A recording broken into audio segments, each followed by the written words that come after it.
next question.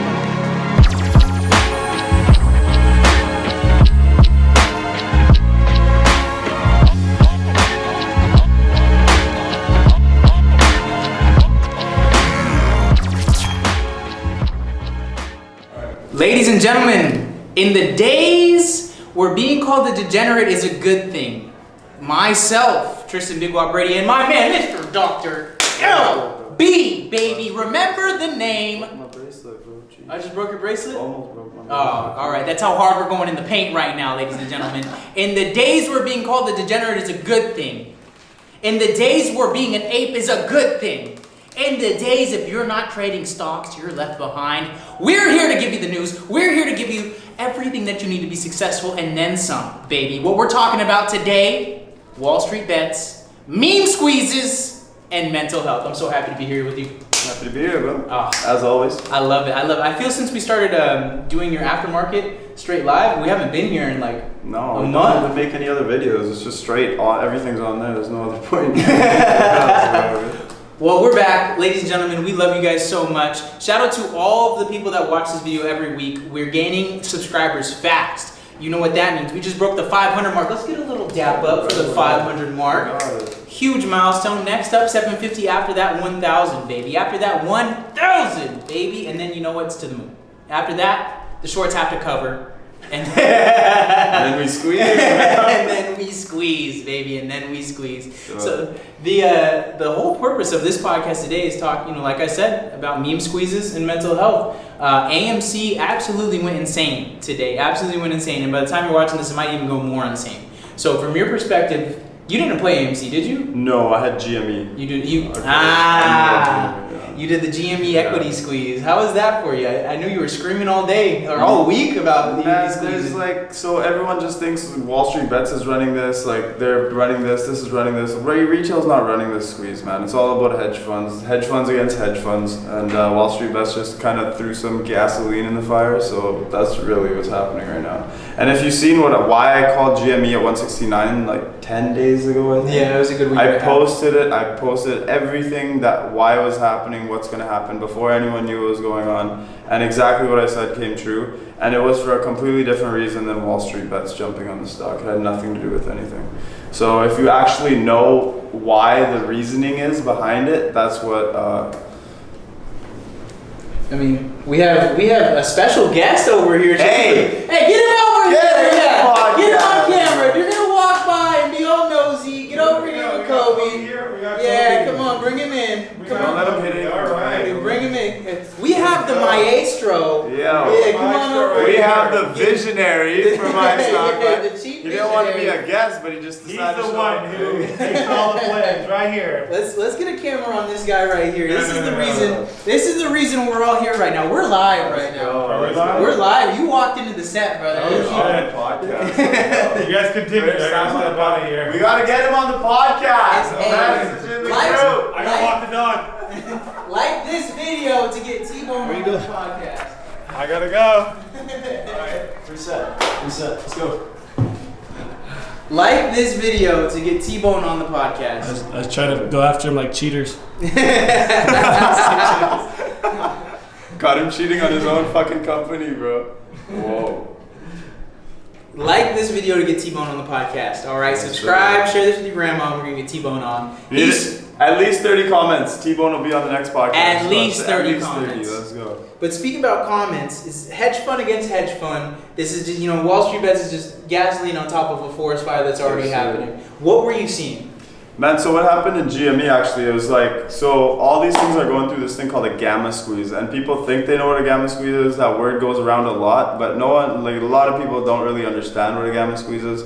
So what I'll tell you is, like for GME, for example, when they have options only going to $200, say the stock is at like 169 and they only have options written until 250 bucks.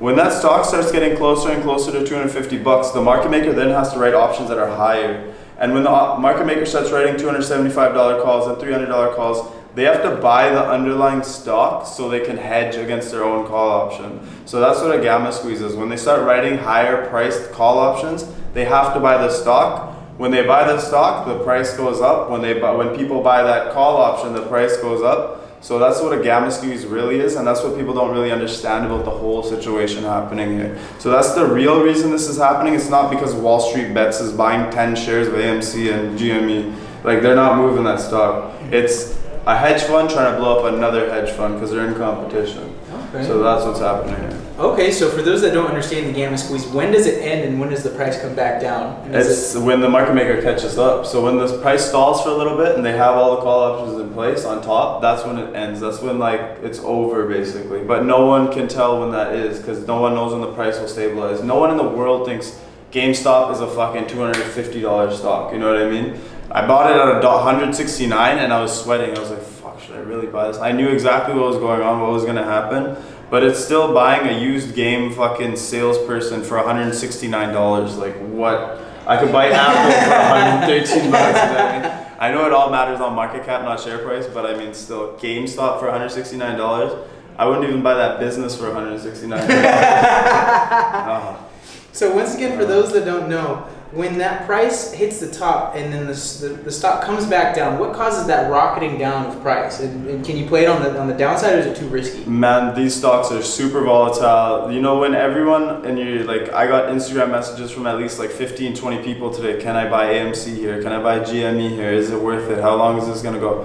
Nobody knows how long it's gonna go. It could go for another week. It could go for another 5 minutes, and then it dumps. Like, these squeezes are made to be played by professional traders. Like, we love this volatility because I've been doing this so long. I know how to get in and get out quickly.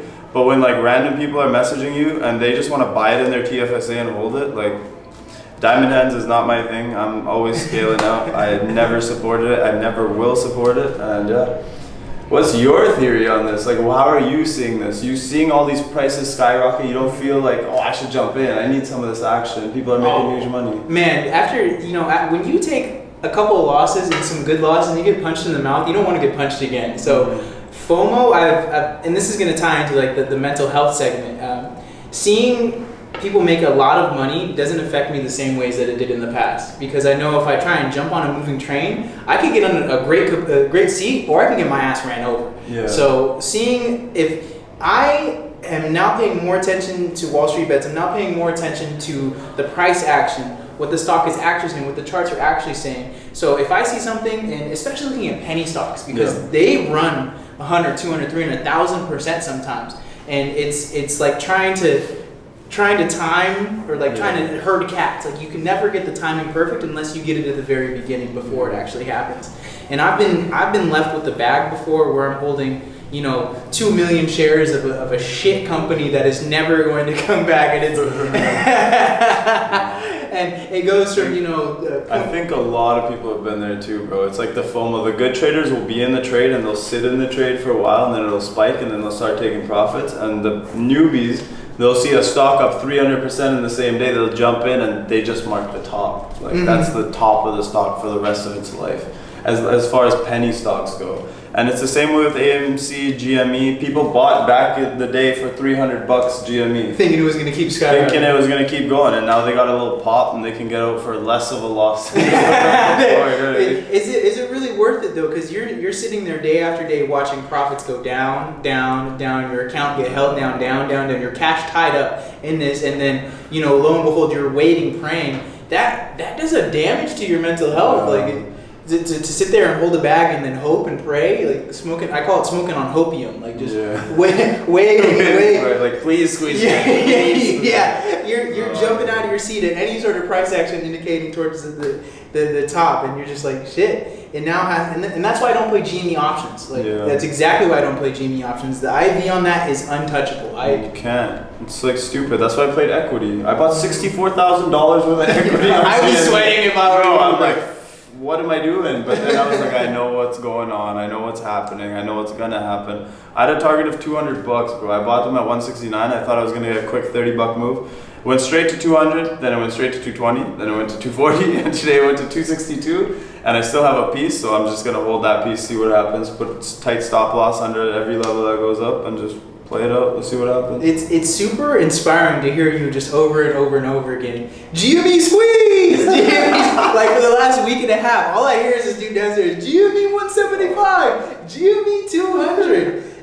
from my background, I come from a sales background, and if the group is active, if the Discord is active, that means money's being made. Yeah. And if money's being made, there's another entry somewhere. Maybe not with that same stock that you're playing, but as long as money is rotating, there's something that you can either get your ass kicked or you can kick some ass. Yeah. Either or. So it's super inspiring to hear you scream downstairs, because it's like, all right, there's another train loading up somewhere. We can hop on something here. Telling you, man. And I know, like, I read a lot of books, and a lot of people are like, oh, when you walk into a professional trader's room, you won't know on that day if he's up $2,000 or down $2,000. But that's not me, bro. I'm having fun. I still get excited, bro. I'm making money sitting in front of a computer. Like, I don't care, bro. Like, you know what I mean? I could be out, like, working hard, but I'm at a computer screen. Exactly, man. Why wouldn't I be excited, bro? Yeah. And that's the same thing too. My emotions towards the upside are still a little volatile. I'm gonna bring them down, but I'm still so excited when I see $100, when I see $200. It's like, dude, I used to work in the sun in Las Vegas, screaming at people to make that money. Bro. Like, come on, get over it. No, man. Like, be so thankful. Like, even if I made $2 yesterday. We could post the screenshot from my Instagram story. I made $2 yesterday. That's $2 I didn't have to go shovel. Posted it on his Instagram story. I'm stoked on $2, man, bro. That's $2 I didn't have to get out of my chair to earn. Like, I paid some close attention to some price action and followed some great leaders. Like, shout out. You guys don't appreciate these admins enough. I promise you. You don't appreciate these admins enough for everything that they do. Thank you, LB. No worries. Thank you, Ricky. Thank you, T, for everything that the groundwork that you've done. True arrowheads. So, Just here to help, brother. Just here to help. That's all we're trying to do, make people money, you know? Today we had that free premium Discord going, and we helped a bunch of people. You know how many people signed up? They've sent me messages, LB, thank you, LB, you're the go. LB, I made money off your call. One guy was like, life-changing. This changed my life. He nailed AMC.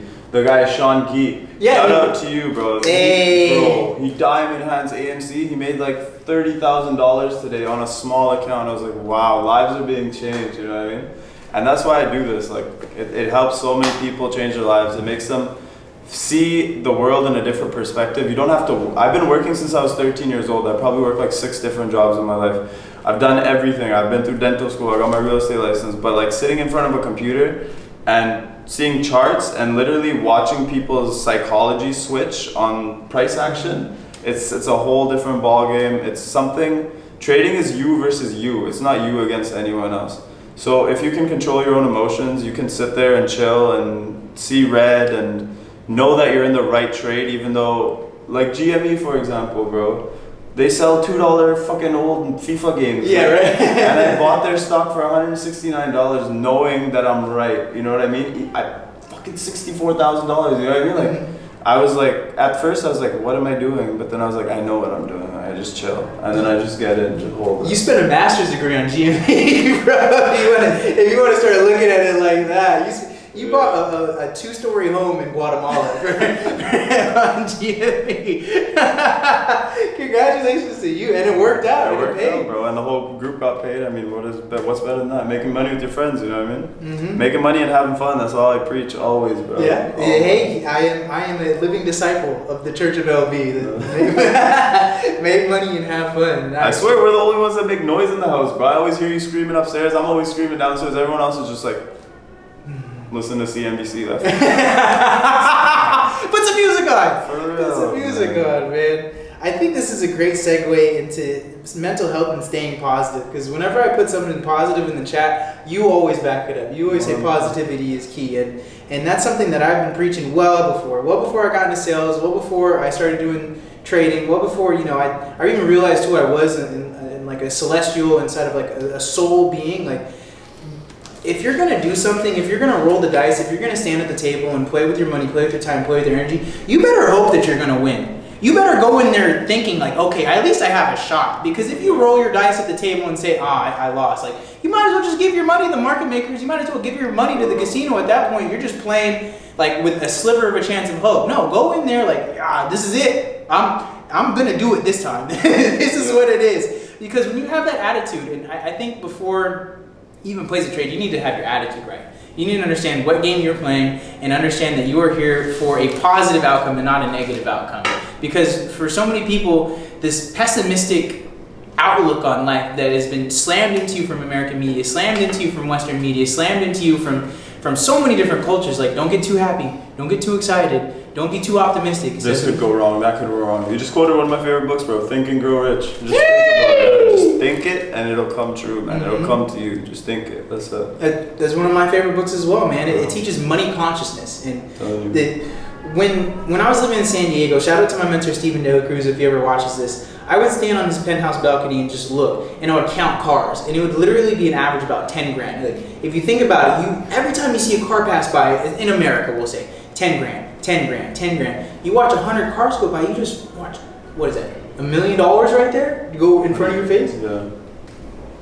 Yeah. And how many times look at a picture of packed freeway. On the freeway. Now think about how much infrastructure that would cost to make that freeway, on top of the cars, on top of people's networks. Abundance is everywhere, man. There is money literally everywhere. You're inside of how many trillions of dollars are being traded on a stock exchange over the course of a year. It's scary to think about how much money is going on the stock exchange every second, bro. That's every single second like that. It's like when I hit, I'm not even talking about that yet, but we'll get into that later. But man, even like if you look at charts and you just like understand candlesticks, if you look at Tesla, it was completely sideways today. The last 5 minutes, someone bought 100K shares of Tesla in the last 5 minutes of the trading day. Who the hell has enough money to buy 100,000 shares of Tesla, bro? Of a $600+ stock. Yeah, man. 620 right now? Or? Yeah, bro. Like, you just bought up fucking 650,000 shares of fucking Tesla in 5 minutes. Like, hey, let's wait till the end of the day and spend $650,000 on Tesla, you know what I mean? But it's just like, that happens every second, and that's just Tesla. You look at Amazon, you look at Apple, Facebook, Google, they're all getting the same money flow. They're all getting the same thing. So it's insane to think about how much money is transferring hands in the stock market. Man, and that brings up something that I kind of discovered on myself, but helped with outside experiences, is like, what is your normal? Like, to somebody, spending $100 is extravagant. Like, I remember spending maybe like $100 at Walmart on shoes and random stuff, and the cash register said, "Wow, I could never spend $100 on myself." And it was like, that was a shock to me, like, because somebody's expensive is somebody's dirt poor. Like, what do you mean only buy 1,000 shares? Blow the boat, get 10,000, get 100. What do you mean only 100 grand?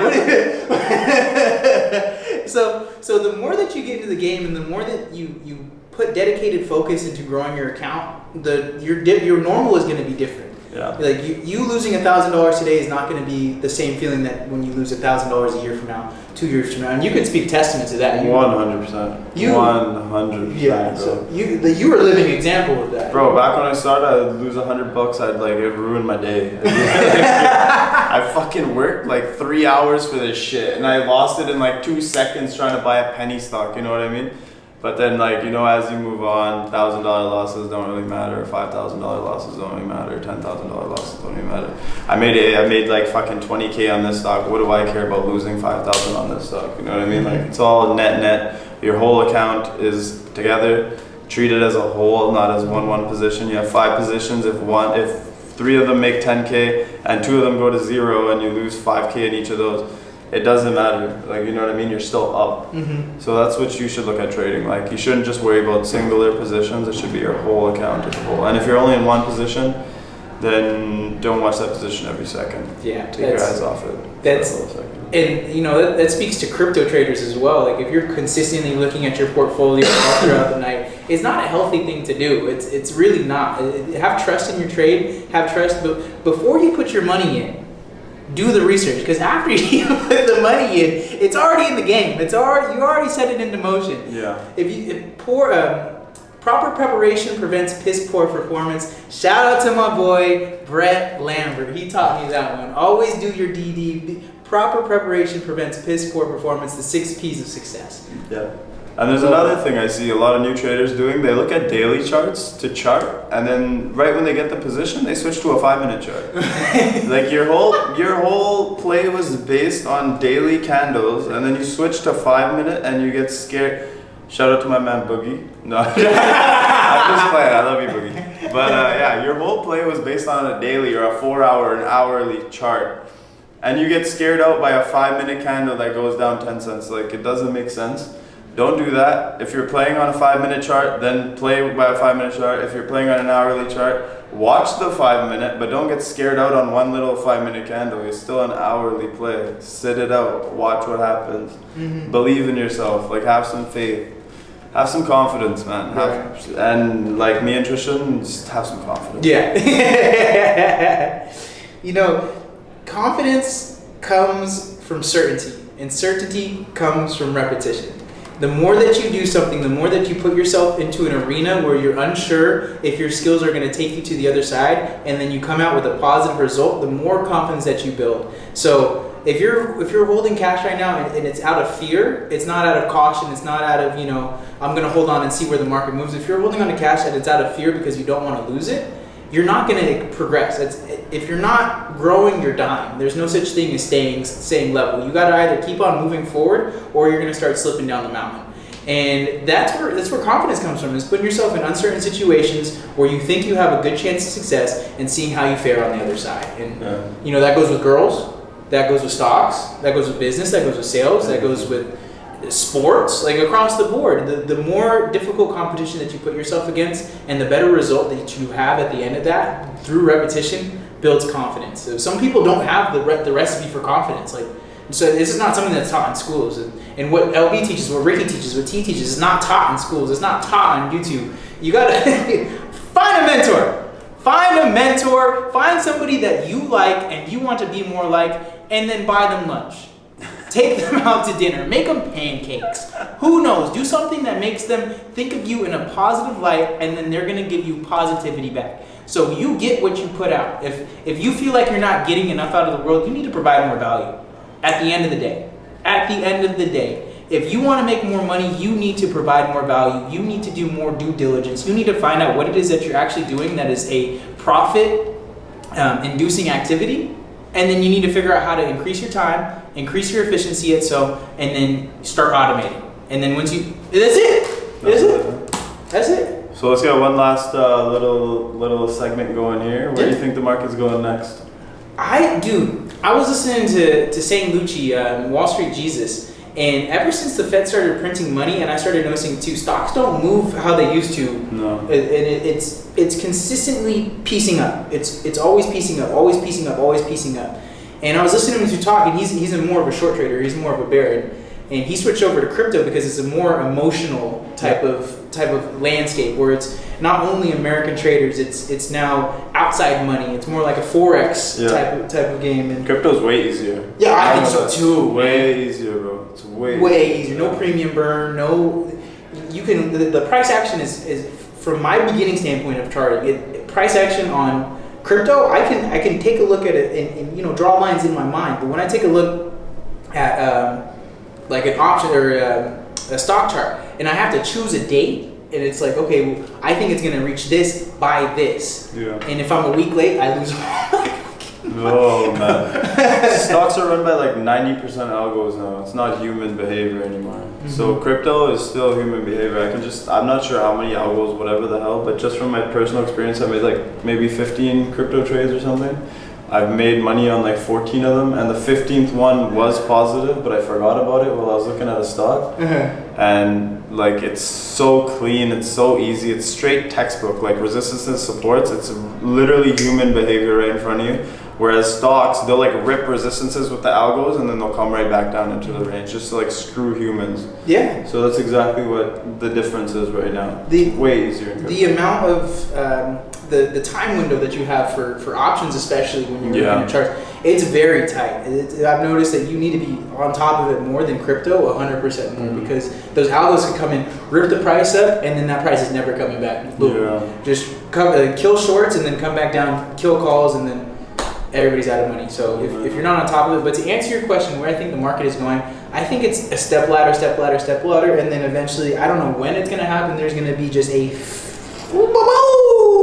fall off the side of a cliff. Yeah, I can agree with that. So what I think too, I think there's going to be one last melt up, like the last part of the bull phase, and it's going to happen right when no one expects it. And I actually think China is going to lead the way back up, so just keep an eye on Alibaba, Baidu, JD.com, those kinds of names, because I think those Chinese names, Biden's Biden's so scared of China, man. He's scared of everyone. He's not getting anything done. He's starting wars. The inflation is awful. They're printing money. He doesn't know what the hell he's doing. And all he's gonna do positive is hopefully legalize weed for our weed stocks. For our weed stocks, I don't smoke. But I think China's gonna lead the next leg up, and it's gonna be the last melt up, and then it's game over for a couple months at least. But we'll see what happens. Yeah, we'll see what happens. Yeah, I'm on the same page. Like, I see just the ladders stepping up. There's so much money just getting influx. It's like when you have a Thanksgiving turkey, you got a regular turkey, and then you got the GMO turkey that they start shoving salt water inside. That thing is just bloated up, and then you cook that thing. It's like, dude, this is like not actual turkey. What is this? So yeah. But it's always a pleasure with you. I appreciate these times with you 100%, bro. Man, I was so tired today. I'm sorry, guys. Like, it's been a long ass day. I've been up since like 6 a.m. Been working all day, gym. You know, I tried my hardest. Yeah, I saw you shine through when the camera started rolling.